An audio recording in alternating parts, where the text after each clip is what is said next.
מכאן אני פונה לשמעון פרס, יוסי ביילין והשמאל. 9 שנים בבוץ של אוסלו, 1,000 הרוגים, אלפי פצועים, ואפילו לא חשבון נפש קטן אחד.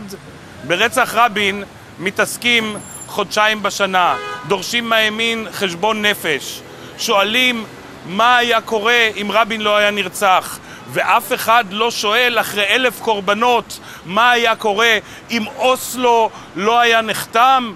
רבין התפטר בגלל חשבון דולרים, ואתם פרס וביילין לא מתפטרים אחרי 1,000 יהודים טבוחים.